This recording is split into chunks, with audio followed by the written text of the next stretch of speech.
What's up? What's up? I have came to get it out the mud. I'm here with Big Head the Dome Doctor. One, it's your boy Big Head the Dome Doctor. I'm in the building. You already know. Swishy Swashy TV. Swishy Swashy TV. This your boy Big Head the Dome Doctor. My man that showed up. We finna get swishy. We finna get swashy. So turn on your Atashi. You heard me? You heard it right here from Big Head the Dome Doctor. We're gonna get right on into this. First, where are you from? Where I'm from, like what hood I'm from, or where was I born? Like where you born? Or where was you born? Detroit, Michigan. Detroit. Shout out to Detroit, Michigan. 313. You already know if you come from Detroit, you just stay in you. So if my flow be kind of like different, proper sometime, country sometime, that's just because the Detroit still in me. I can relate. I got cousins out of Lansing, and we used to say they talk so proper. Right. And I lived out there in Lansing for a minute, so I know how y'all Lansing is. not Detroit though. No, it's not. Period. Shout out to Lansing. Shout out. This is period. Detroit a lot more. Cut though. So, how did you end up in Baton Rouge? Ooh, man, look, check this out. I'm gonna tell you, but you know, like everything might be like seem swishy swashy, but you know, it's the truth, straight fact. Now, young gangs had started to where all the youngsters, juvenile teenagers, was kind of like forced to sell drugs. Yeah. Like in crack, you know, crack had hit, and it was like people was getting rich. So what they did was they organized some young gangs, like you know, I think Young Boys Incorporated, and it was more of them, but you know they was just all over the city, and it was more like get down to lay down. And they had already took advantage of my mom, and then she had 4 sons. I had 3 older brothers, DeWarren, Brian, and Percy. So they got caught up in it. Like, you know, they were teenagers, 13, 12, 14, really actually selling drugs, a lot of it, lit vials and crack, you know what I'm saying? So once the problems started hit, the violence came. So a lot of violence started happening. They started getting kidnapped, shootouts, and stuff like that. So, you know, I was still kind of like, you know, real small, but my mom tried to save us, her children, and herself, and we just got on the Greyhound bus and came to Baton Rouge. What age was that when you hit Baton Rouge? 9. So you had to reestablish yourself, make new friends. How did it feel being the new person on the block? You being in a whole different place and having to reestablish yourself. See, from number one, I didn't receive no welcome. Yeah. You know, it was like from the Detroit slums to the Baton Rouge slums. So now this was the city slums to the country slums. So I felt like a letdown because the people that knew we were coming was like my cousins from Detroit coming. Yeah. So I don't know if they thought some silver spoons was coming, but when some have-nots showed up, it was just like a different vibe. And I was like, you know, from day one, I knew that it was going to be harder because I was basically going to have to fend for myself. And that's how it went. But, like, it just made me love Baton Rouge, like, because the lack of love it gave me, it made me want to show love and make me want to prove myself to people and show, okay, I'm not just the struggle baby that y'all met. You know, it's a lot more to me if y'all look a little deeper beyond the black and ugly. Yeah, I understand that. That sounds just about right. When you go into a new area, you have to go find your way. Right. Okay, what's your name again? MC Car T. Swishy Swashy Music. MC Car T is the name. Where you from? I'm from Mississippi. What part of Mississippi? I'm from Sharon, Mississippi, out of the country. Shout out to Sharon, Mississippi. Shout out to the country and all the people that I rock with in Mississippi. You heard me? Every part, the upper part of Mississippi and the lower part of Mississippi. Because, you know, it's like the mud circuit through Mississippi. So, you know, it ain't the chitlin circuit no more. It's the mud circuit. We'll call it the mud industry because we moving up. But we connected. We definitely connected. You heard me? Most definitely. And what started you to getting into music? Well, really, I was beheaded with the music because Detroit was like a music city. Yeah. So I been knew how to rap. Rap came as courage. Yeah. That was my strength. That was the only thing I had when it was just me is rap. So I rapped. I rapped other people's rhymes like LL Cool J, Cool Mo D, you know, people like that until I developed my own rhyme. Yeah. Because I've been doing it for so long. So, you know, I developed my own rhymes and I just can't start busting them.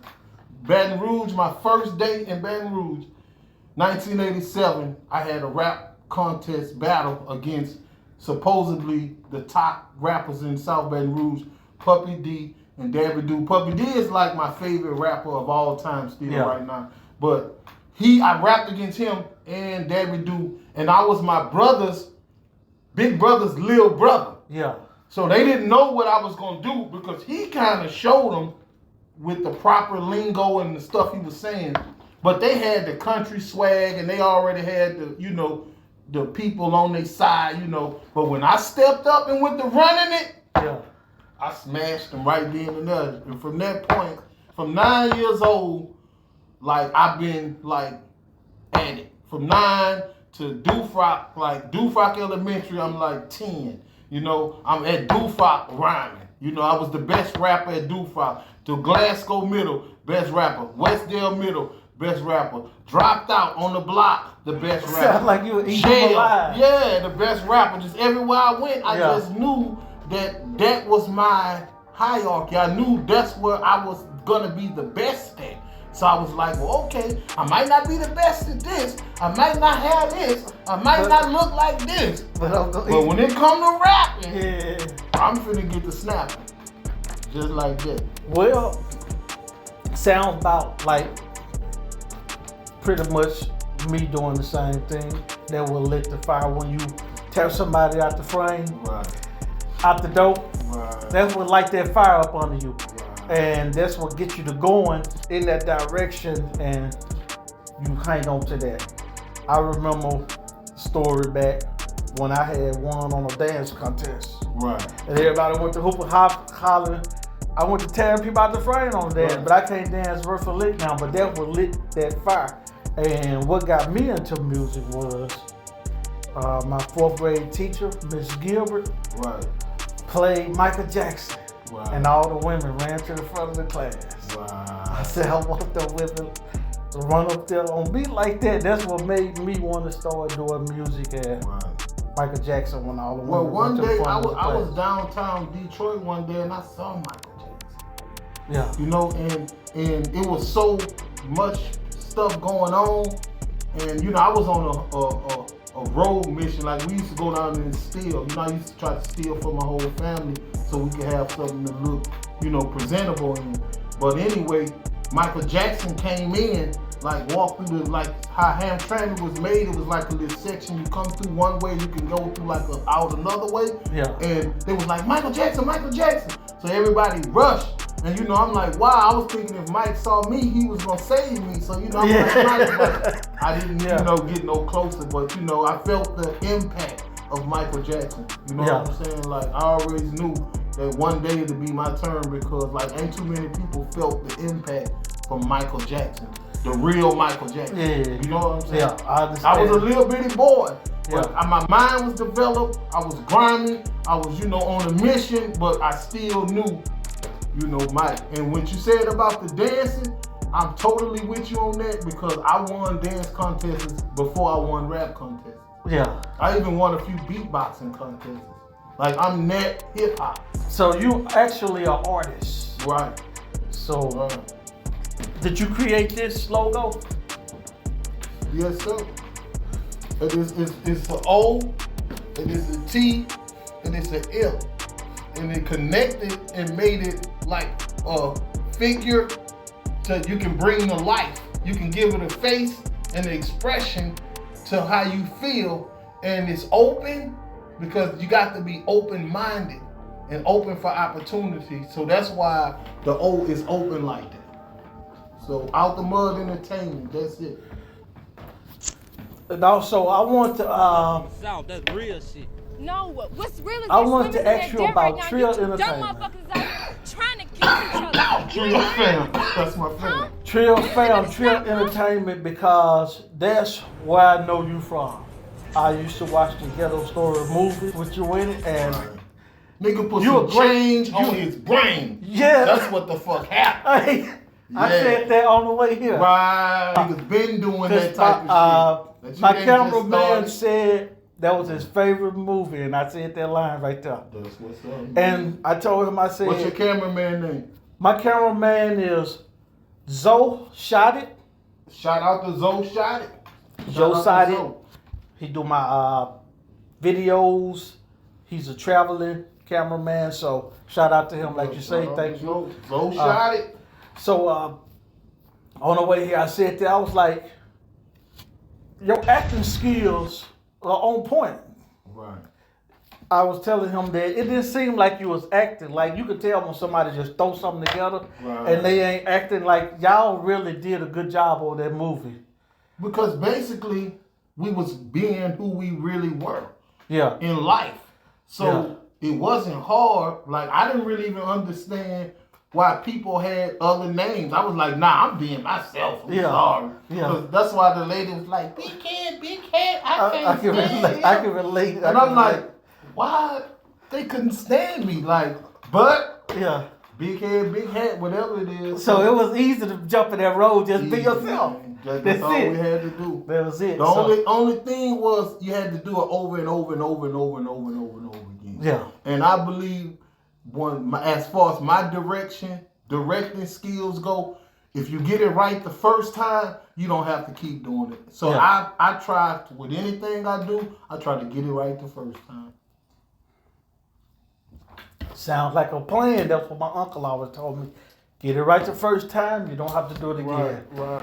Here with Big Head the Dome Doctor, I am in the house. I am excited to be here. I drove all the way from Mississippi to come get it out the mud, just like he got it out the mud. Right. And it's a pleasure to be here, sit down with you and Right. soak some of your knowledge and energy up, because I've been following you for a while myself, and I see you got a lot of things going on. And I want to know about this one thing you got going on. It's called Not On My Watch. Right. Could you explain that to me? I mean, not on my watch.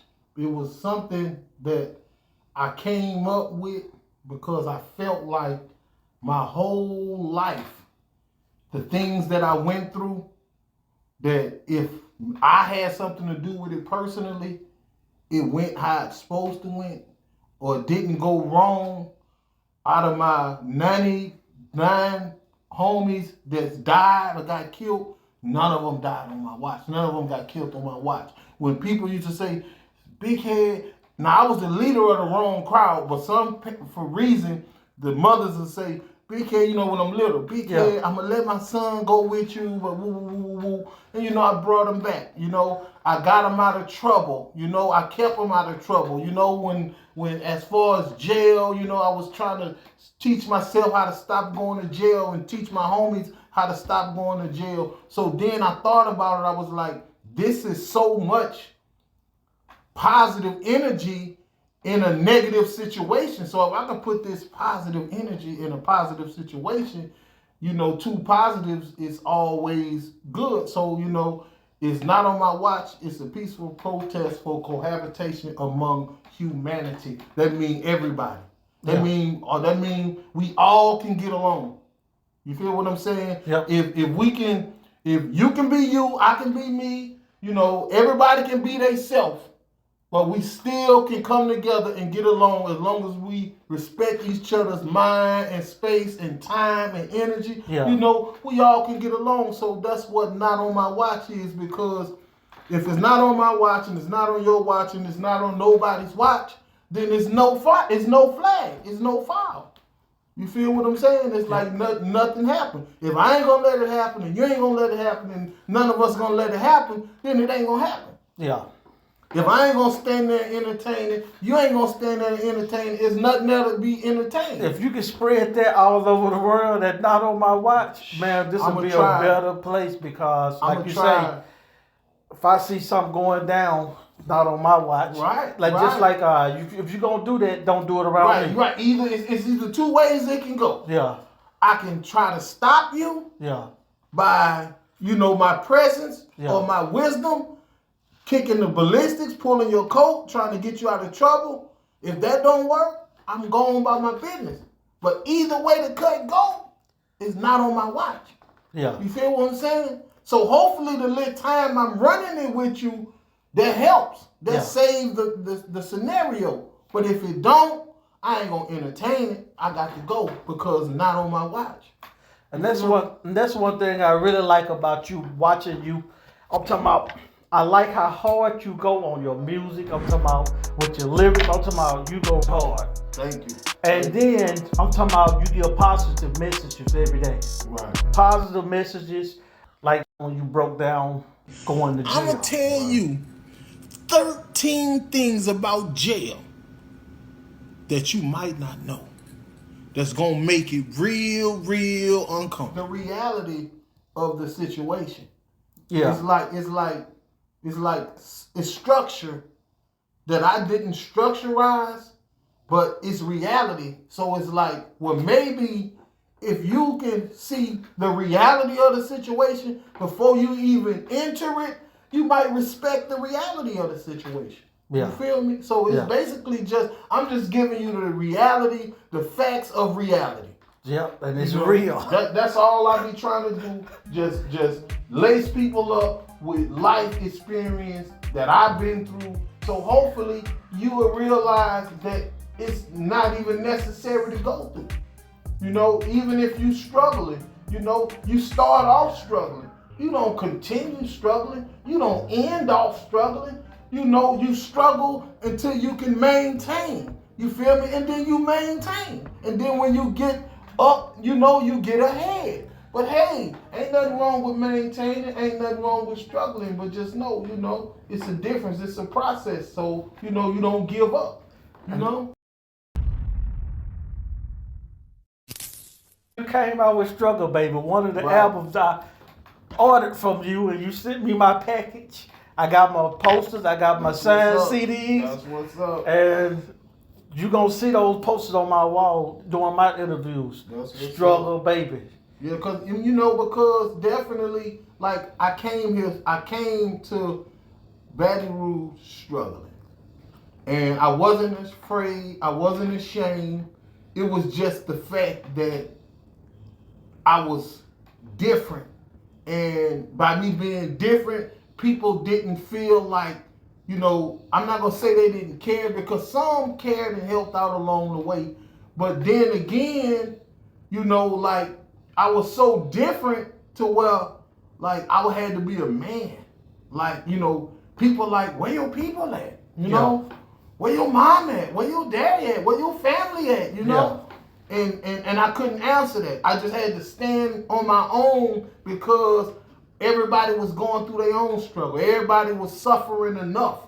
And I knew that from the time I hit Baton Rouge. I came ready. I already knew what crack was. I already knew what sex was. I already knew what guns was. I already knew what the police was kicking in your door and all that. I had experienced all that before I even came to Baton Rouge. Like you said, you just got pulled out of one pot into a whole nother pot. And this pot here, you was used to that pot, but this another pot where you don't know nothing about. So you got to fight your way out. Right. And learn your surroundings and regroup yourself. Right. So you really come out the struggle, and I understand that for a kid that's been in the struggle and coming up, all they know is the struggle.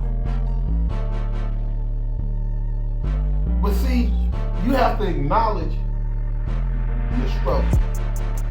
Because it can't be a man-made struggle. It has to be a God-made struggle. Yeah. Because when you like the God-made struggle, it's the one you can't avoid. The one is unavoidable. The one you have to live through. Yeah. The man-made struggle is the one you create for yourself. Yeah. Or you allow another person as a person that can do for yourself and judge and make your own decisions. You allow another person to create you a struggle. But that's not the struggle. The struggle that I be talking about is the one that was unavoidable. You know, the struggle that when it hit, you know, like say for instance the crack epidemic. Yeah. That created a struggle that wasn't there before crack. So only those people that was born after then or born then at that point in time witnessed that epidemic. You know, I'm not gonna say it killed people as fast as COVID, but it was an epidemic like COVID. Yeah. You feel what I'm saying? Yeah. Broke a lot of families up. So, but the thing was, it took time to travel. Yeah. It was created in a lab somewhere up north for black people that was way ahead, that was almost ready to own and, you know, start poking their chests out. You know, it was created for the Kanye Wests of that time to slow them down. Yeah. And it worked. So what it did was it left an epidemic, but when the crack epidemic hit in Detroit, I had to live through it at 6, 7, 8, 9 years old. But what my mom wasn't thinking about is Baton Rouge was behind Detroit by years. So when we got to Baton Rouge, crack was just hitting the scene. So that meant I had to live through a whole nother crack epidemic. So by the time that one was over, I had to be a man. Yeah. I had to go through the second crack epidemic a young man on my own. You feel what I'm saying? Because Yeah. I knew we working with moms to get moms out of the struggle.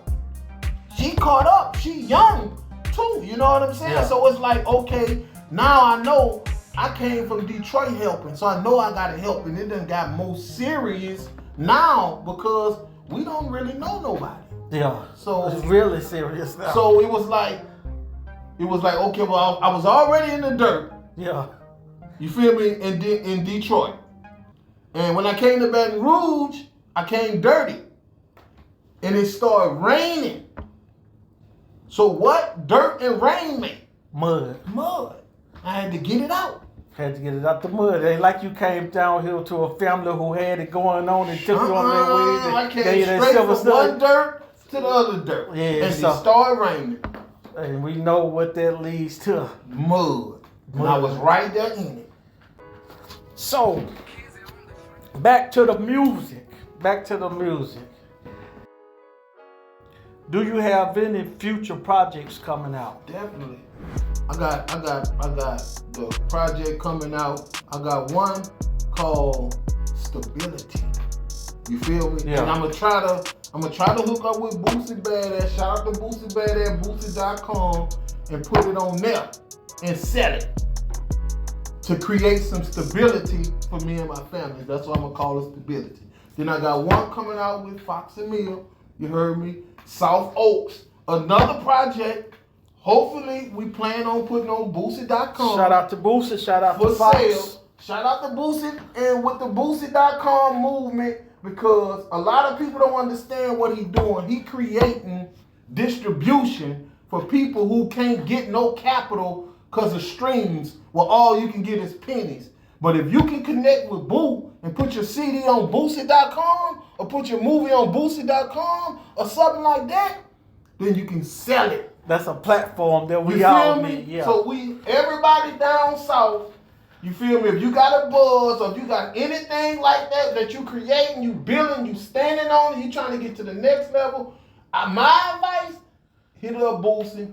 Try to get on Boosie.com, because we know he got the advantage when it comes to who he is. So why play games with yourself? Get on there. Let's all push there. And he'll be the next Netflix. He got that new movie, Where's MJ on Right. there? Where's MJ? And it's a nice movie. And The Water Boys. Yeah. And then also his movie called My Struggle. Right. So go support Boosie on Boosie.com. Right. That way y'all can start supporting artists. Where y'all see people come with them platforms to where they can get some bread. Y'all can help them. Help them. shop, spend. You're gonna do it anyway. They've been buying CDs, DVDs, and MP3s, all that for years out the store. So Booster.com is like the new Netflix. Right. Like if we come out Hopefully. with movies, we could go put our movie on there. Hopefully. Ooh, that'll be gravy. Right. And then it's black on. Right. That'll be Right. gravy. Right. So Big Head, Yes. that new album you said you got coming out with Fox, Yeah.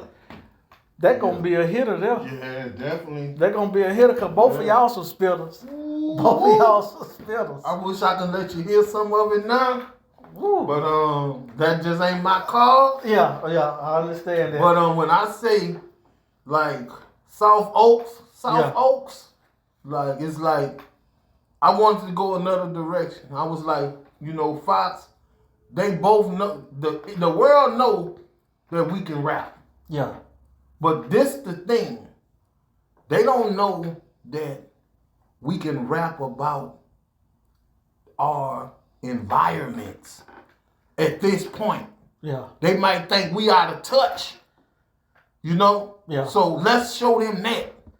Let's Yeah. grab hold to our day ones and our A1s, Yeah. and let's ride with them. Let's rock Yeah. with them Yeah, 'cause we on wa- this CD. yeah. You feel what I'm saying? Yeah, because we still waiting on it. Yeah, we still there. That's why I'm here right now. I've been following you for a while, and you go hard.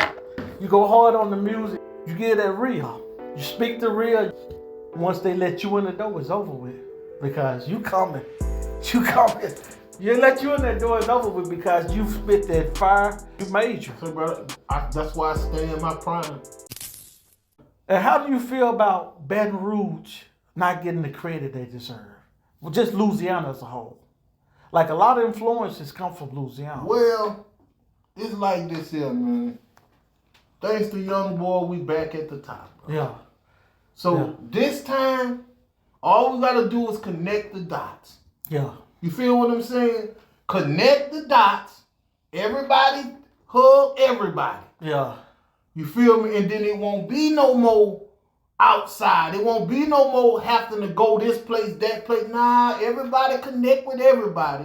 You feel me? Get the cash flow, running through that. You feel me? So that means so when we is gone, our people straight. You feel what I'm saying? Yeah. Let's get Louisiana straight and then go here and there and here and there, here and there instead of going and then just wondering and not knowing. You feel what I'm saying? Because half of the Louisiana rappers that made it somewhere else. Yep. They have to provide and look out for where they at. That's where they wig at. Yeah. That's where they lay their hand at. You feel what I'm saying? So if they not here, and you don't have no foundation or no resources left here, I mean, that's what we got to do is get that established.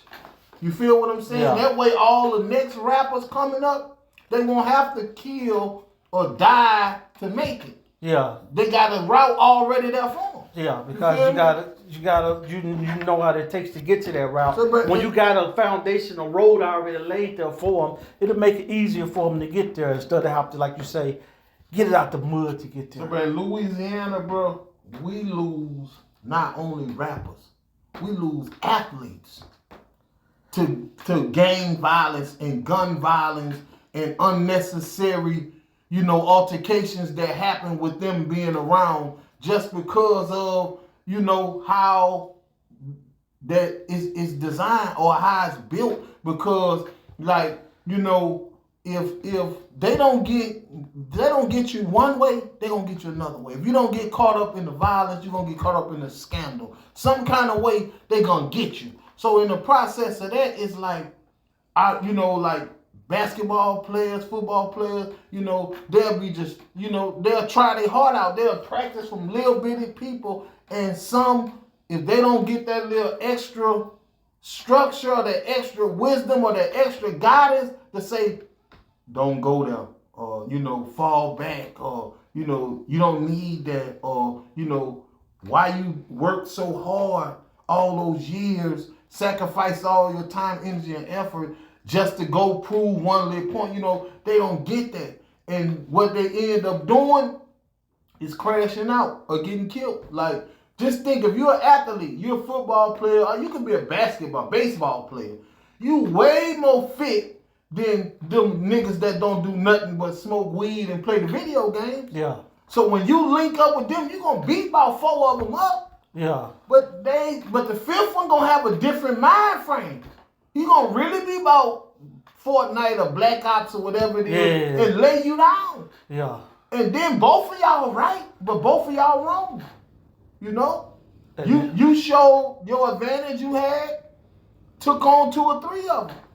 But one of them stood for a different principle, like, nah, I knew this day would come. I was going to run into one of y'all good, healthy athletes, and I wasn't going to only steal your dreams and steal your mom's hopes, but I was going to steal your life. Yeah. And that's what happened. And that's where it go bad at. Right. And that's where it tears everything down. And I feel like if everybody, like you said, if you had places set up for the people to go to and don't have to get it out the mud and not to do all that, I believe it'll be a better place because you're giving them hope and you're giving them something to go to. It's kind of sort of like Shark Tank, you know, but it's investing in your people. Yeah. You feel what I'm saying? It's like, okay, we can take this money. You feel me? Like that, and this basically all Kanye was saying as far as in with the black people situation. We can take this money and we can build our own everything. And we can talk all the shit we want. We can do what we want. We can move how we want. We can create what we want. Who's gonna stop us? Only thing we needed was the resources. That's all any other race ever had on us is resources. So this man saying, no, let's take our own resources and start building. Because if you don't, how many you know of us is gonna come? So just think, this man come from a beat machine. So if you can come from a beat machine and go through hip hop and become a billionaire and try to restructurize the system for your race, that's vital. Because they say they got a lane to make billionaires now. And with enough of them, they can accomplish what they're trying to accomplish. And that's why they take the rails off the tracks whenever you see something like that. And that's why they put him in the position he in now. But the thing is, he know that how he got there. Yeah. So it was worth it. He didn't have to go blood, sweat, and tears. He took his talent and his creativity and his influence and got himself there. Stuff he can get himself there again if he want to. You feel what I'm saying? Yeah. And he know it might not be too many of them in our lifetime. So he was like, I have to go during my lifetime. Especially because how I got it on my own. I made it all the way to the point where I can open up the whole world eyes. I got to do it. And that's like the floodgates. Yeah, And that's why they try to close it. Because if everybody can see, I can go through there too. So they try to close them type of floodgates. That's what I'm saying. That's why they'll let rap destroy itself. Because they see when they get it, they going to do that. Yeah. They're not supposed to do that. But now they see they can start off with a beat machine. 10 years later, bump the system. Nah, that system can produce too many of them. That system produced majority of them. You feel me? Like outside of Michael Jordan and Oprah, which is still entertainment, they still got it entertaining. So it's still all the same. And that's why it's important for us to not keep knocking off the heads. Right. Just like, for instance, just the other day when Romeo went out of Master P. Right. It looked like they got shut down real fast, and I hope so, because that keep tearing down our top people. The people who can lay that track to show us to get across that track. Master P was almost my favorite rapper because how he used to touch me with them rhymes, you know? Yeah. And I named my son Master P. That's how much I like Master P. Yeah. You feel me? Yeah. Like and he succeeded. You feel me? He gained stability, you know. So I wanted to honor him not only because of what he did for me in the streets riding, you know what I'm saying, but what he did for me, you know, mentally. You feel me? Yeah. So shout out to Master P and my son. You heard me, Master P. You feel what I'm saying? Yeah. My cousin Alonzo was just telling me Master P was his favorite. He said, and he gave me a story just like you said when you met Michael Jackson when he met Right. Master P.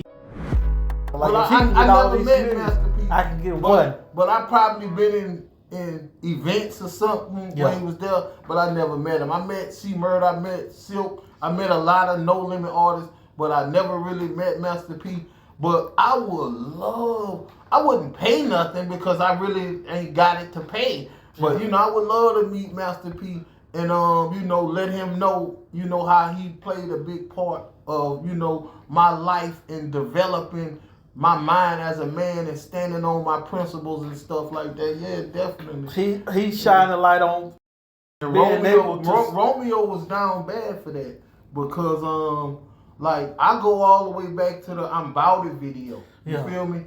And Romeo was a little bitty dude, but he was dressed real nice, and all it looked like to him, all it meant the world to him was his dad. Yeah. You know, so you know, like when you have that as proof, the only thing I can say is you let money change you, Romeo, not P, because P was doing him the whole time. Yeah. You feel me? Like he loved all his children the same, pretty much. You know what I'm saying? Yep. Rest in peace to Master P's daughter. Rest in you peace. feel me? But I'm pretty sure he loved all his children the same. Yeah.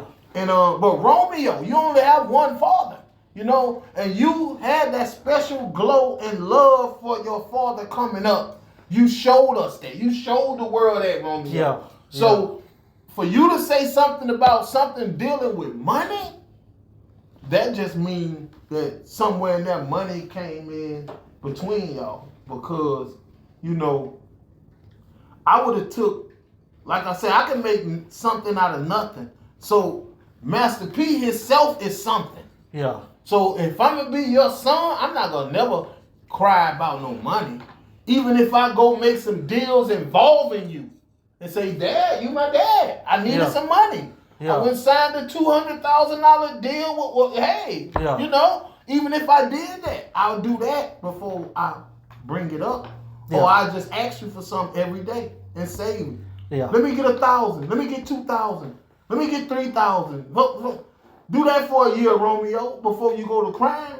Yeah. Because you're a man. You should have cried when you was 13. Yeah. When you was enjoying it. Yeah. You 30 now. Should have been soaked up all the game and you should be having your own children by now. Yeah. What you gonna do when you have children, Romeo? And you gonna need Paw to support everything all over again. You know, keep that in mind, because when y'all have children young, the grandparents is left to raise y'all children too. So it's like they got to go through it all over again with your children. So think about that. Who threw you the big parties? Think about who gave you the big opportunities, who gave you the big breaks. Because if you can't do that for your children, he still can. Had his own TV show. Yeah, so don't burn that bridge for them. At least let that, you know, the whatever they call it, the family generational wealth, at least let it keep going. If you don't want to let it go through you, let it keep going. Because it's so easy to tear it down. Because you're going to have children. It took so much to build it up. You're going to have children. And if you can't spoil them, you're going to definitely count on him to spoil them like he spoiled you. And if God say the same, he will. Do you have kids? Definitely. How many? I got 4 and 1 on the way.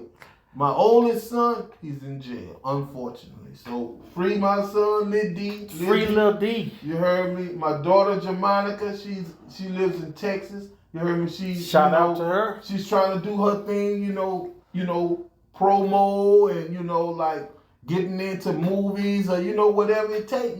She using her influence and her talent and her skills and all that what she learned and putting it to effect. And she's also finna have a child, so that's grandfather. Yeah. Feel me? Then I got Tay, my little son Tay. He's kind of like away, but he's close. You know what I'm saying? Yeah. I love them all the same. And then there goes Master. Master P. And here comes, I got one on the way expecting. So congratulations to me. Congratulations on that. And my son D, the one that's in prison, he has 2 children. So I already have 2. So you're already a grandfather. Yeah. But when it comes to rap, Yeah. I'm still in my prime because I haven't got the residuals to try to retire or nothing. And then it's crazy because if Youngboy or NBA and TBG, Fredo Bang, they can have peace. Yeah. I feel like I can retire rap now. Yeah. I feel like I should be able to just retire. Yeah. Because the peace message that I wanted to just dig in and pump and get in their head, Yeah. the young men with the bigger influence, they using that influence in a positive way now. That's all I wanted. That's all, because when you know people personally and life has issues, situations you got to go through, you don't hold people for their personal life, accountable for what they do with their influence. So if you take your influence, I don't know what you do personally, that ain't my business. But if you take your influence, if you take your YouTube followers and your Instagram followers and your Facebook followers and your TikTok, whatever followers you got, if you tell them positive things, if you pump peace to them, you doing enough. Yeah. And like I say, with that, I hand the torch over to them. And I rap forever. You feel me? It won't never stop. Yeah. But with that message being out there, I feel like I should be able to retire now. Not on your watch, still working on you. No, see, not on my watch. That's what I'm going to try to step all the way into full time. You haven't retired because you're not going to let that go down on your watch. That's why you're still with it. Man, that's why you're still with it and still holding that torch, because I'm still that you good. Can't. Oh, yeah. See, if I wasn't good, then I'd have just retired. Yeah. But it's like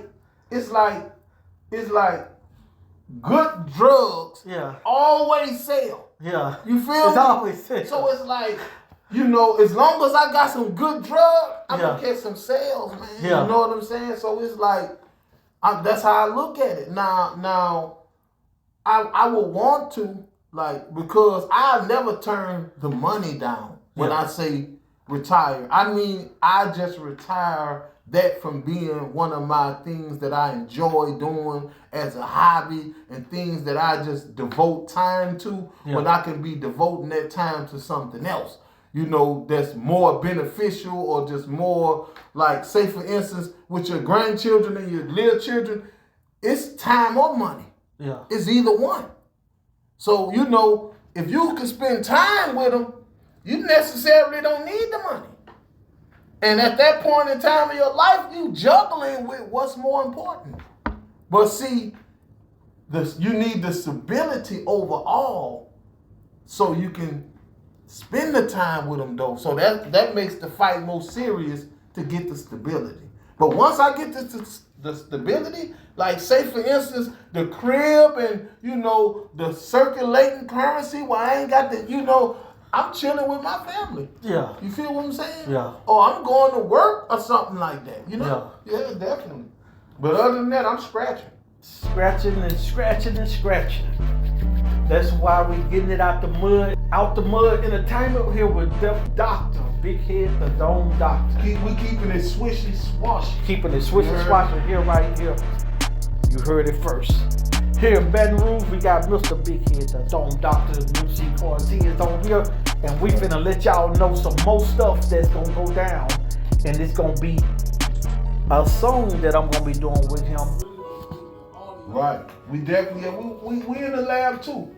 You feel me? Because you know, like I said, when you got skills and you got talent, you put it out there. You know, you never too. I know some older people that started old and got successful old and made big old, got rich old. So you're never too old to do it. It's just all about the talent and the skill and the energy. You have to pump the energy into it. So guess what? You know, we definitely got some swishy swashy OTM collab music on the way. So y'all be ready for that too. Be ready for that. This is some good energy in here.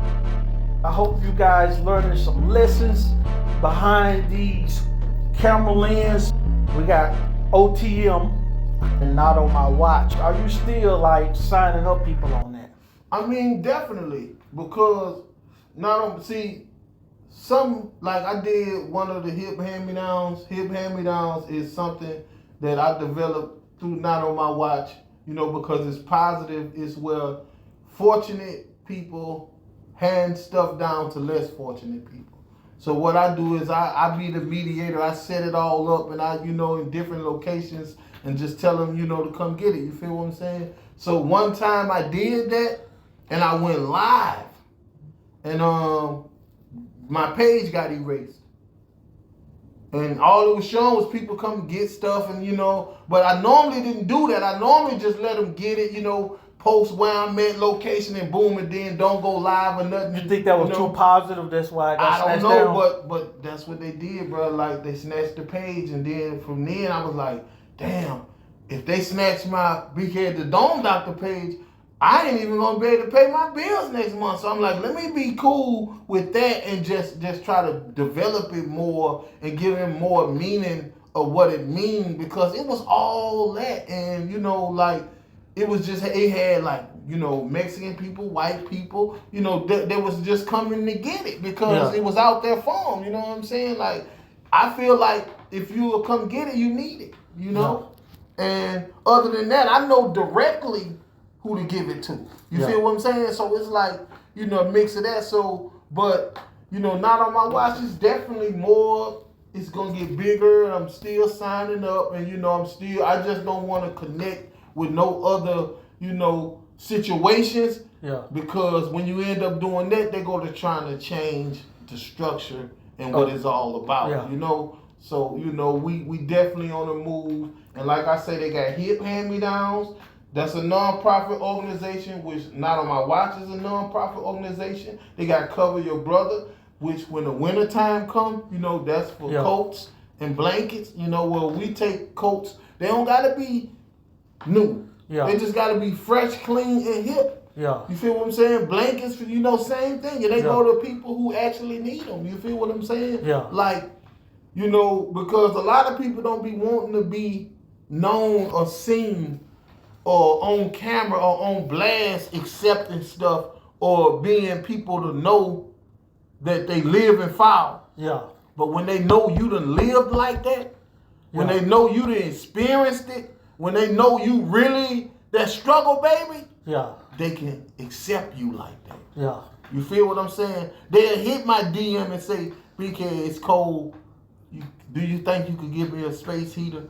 One safe so my children won't. BK, can you do this? Can you think you can find me an ice box? Can you, you know, boom, boom, boom. So that's where, when I say people can donate, you know, people can send cash out, Not On My Watch cash out. When they shut the page, I stopped, you know, using the cash app, so I use my Dome Doc cash app. Yeah. But people can send cash app to Dome Doc, and that goes to things like that, you know, blankets, heaters, you know, some stuff people need new, you know, like I just try to give it to them because I'm one person, you know, and they know that I respect the struggle, so I need all the help I can get because I'm going to help all I can help. Well, I definitely will be sending you some of these shirts. I have a few of these laying around that I definitely will be sending those. And I definitely got a couple not on my watch shirts, I'll let you leave with also. Oh, so okay, Definitely. okay, not on For my sure. watch. We're gonna wrap it on up. And do you got any places you wanna have people check you out at? Yeah, well, I mean, I always want y'all to follow me on Instagram, Big Head the Dome Doctor. And then I got a podcast coming out. You heard me? Lies Don't Count. So y'all get ready for that because it's definitely gonna be a lot of controversy because people do a lot of lying. You feel me? And see, lies don't affect you in real life, but on the internet they can pile that lie up to you. They can pile it up to where people think it's the truth. You know, and you know you go to looking at yourself in the mirror like what happened? And that's I don't know. Like, Yeah. how can 5,000 people say something totally fake about someone? So you know it's like, nah, man, it's enough. lies of don't that. count. Yeah. How they gonna count? You know, like, How they gonna count? Boy, I like that Pinocchio Yeah. nose go all the way around. Right, yeah, Hey, you keep on telling you lies. know it go all the way to his ass. He just told too many. You know, so hoping it goes up your ass. He just told Because, you know, your lies don't count, man. Lies don't I'm count. sorry. And then, you know, not only real niggas know that, everybody know that.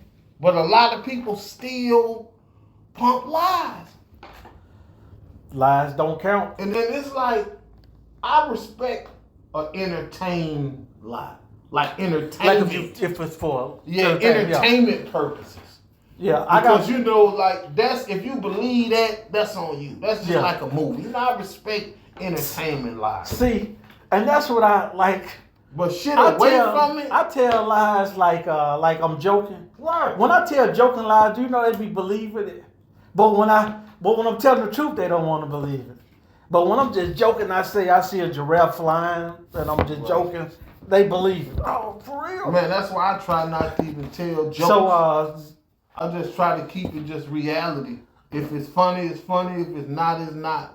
So Because that's why- that way I ain't got to worry about nothing. I ain't got to worry about if I got to repeat myself. I ain't got to worry about somebody asking me about it. It was just the ballistics. It was the facts. It was the reality of the situation. And that's what I said. And I'm going to stand on that. You feel me? Yep. So- Lies don't count. And I want y'all to definitely expect my little nephew, Trey Savage. You heard me? He finna do his thing. That's Webby's son. Yeah. So shout out to Trey Savage, because he definitely on the come up big time. Shout out to Super Unit. You heard me? That's bros now. You already know. Shout out to Webby. You heard me? Like, we got something in the making. At one time, I saw you and Webber was working real hard. Yeah. It was a while back though. Right.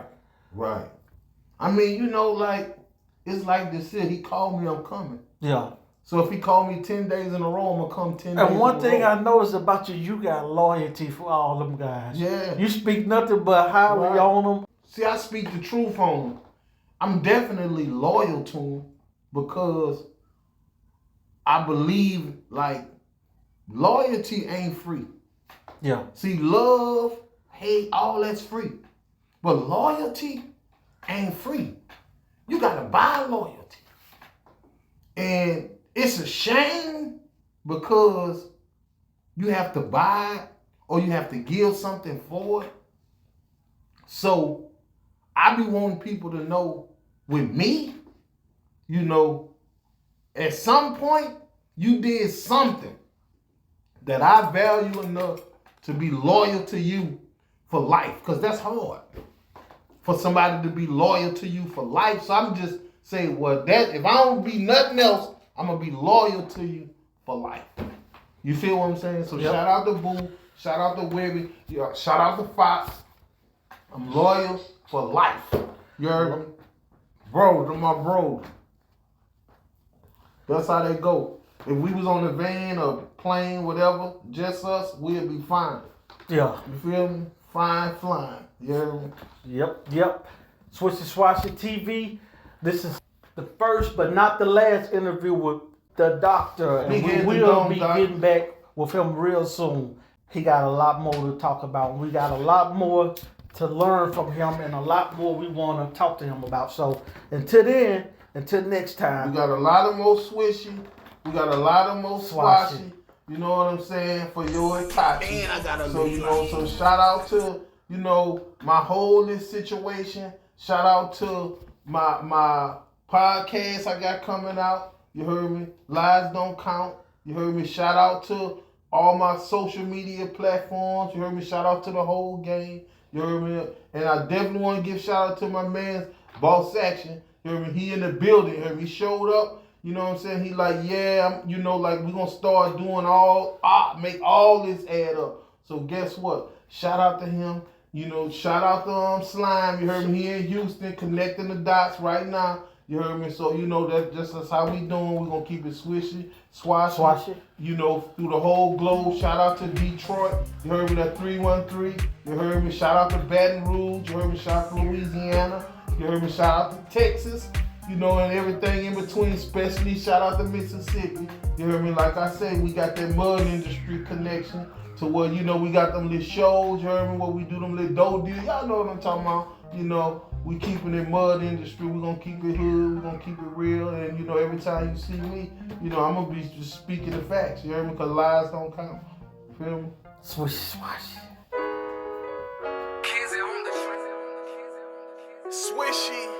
Swishy swashy music, you heard me? Out the Mud Entertainment. Look, I started off with nothing, let me give you an example.